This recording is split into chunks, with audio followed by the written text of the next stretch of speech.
नगर मनमाड महामार्गावरील रखडलेल्या रस्ते कामांमुळे गेल्या अनेक दिवसांपासून प्रवाशांना भीषण वाहतूक कोंडीचा सामना करावा लागत आहे।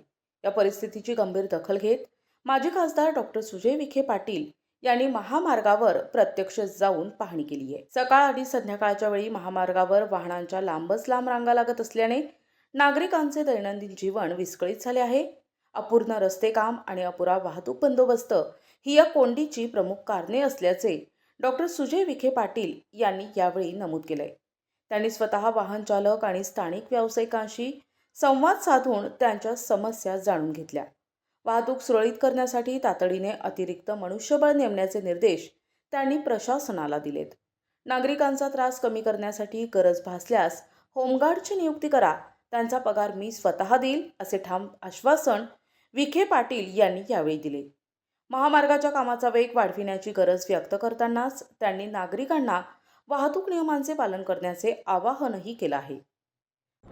हे अत्यंत दुर्दैवी आहे की आंदोलनाची भूमिका घेणं आणि आंदोलन पुकारणं या पलीकडे जाऊन कुठल्याही लोकप्रतिनिधींनी फील्डवर येऊन ट्रॅफिक डायव्हर्जन झालं कसं पाहिजे, ट्रॅफिक डायव्हर्जन मध्ये कुठं चूक होते का, कोणीच पाहायला तयार नाही। कोणाला तरी उतरावं लागेल। त्याच वेळ माझ्यावाली मी जरा महानगरपालिकेच्या प्रचारामध्ये व्यस्त होतो आणि मग आता आज जेव्हा मी घरी चाललो होतो लोणीला, तेव्हा मी विचारला हा प्रश्न, का एवढी जाम लागू राहिली रोज राहुरीमध्ये? तर ते काही खड्डा पडलं होतं, ते बुजवलं नव्हतं, तेव्हा JCB बोलवला, रोलर बोलवला, तर खड्डा बुजवला, तर ट्रॅफिक सुरळीत चालू झाली। ट्रॅफिक डायव्हर्जन कशी केली पाहिजे, डायव्हर्ट केल्यानंतर होमगार्डची आवश्यकता आहे, होमगार्डची उपलब्धता नाही, कोणी कोणाला ऐकायला तयार नाही, जो तो आपल्या मनमानीने पुढे गाडी घालतो, अशी शिस्त लागू शकत नाही। आता मी त्यांना सांगितलं 2 दिवसामध्ये होमगार्डचा शोध घ्यायला। होमगार्डच्या पगाराला जर पैसे नसतील तर मी व्यक्तिगत 5-6 लाख रुपये खर्च करतो पगारावर आणि लोकांना त्या होमगार्डचं ऐकावं लागेल।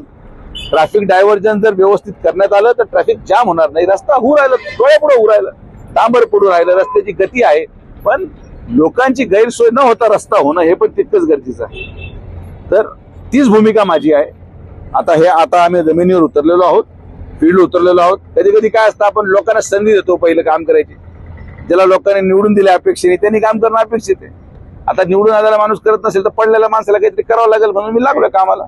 तर राहुरीची जनतेला विनंती आहे की थोडं संयमाने घ्या सगळ्यांनी। जे होमगार्ड आपल्याला ट्रॅफिक डायव्हर्जन देणार आहे त्या ट्रॅफिक डायव्हर्जनच्या अनुसार आपण गाडी वाहतूक सुरळीत करावी।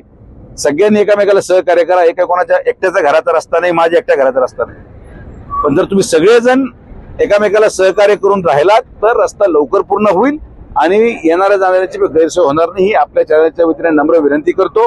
राहुरीचं सदैव प्रेम हे आमच्या परिवारावर राहिलेलं आहे आणि म्हणून त्या विश्वासाने मी सांगतो की राहुरीची जनता माझं ऐकेल आणि सगळ्या ठेकेदारांना सहकार्य करून आपल्याला पुढे जावं लागेल। धन्यवाद। प्रतिनिधी मुकुंद भट, NTV न्यूज मराठी, अहिल्यानगर।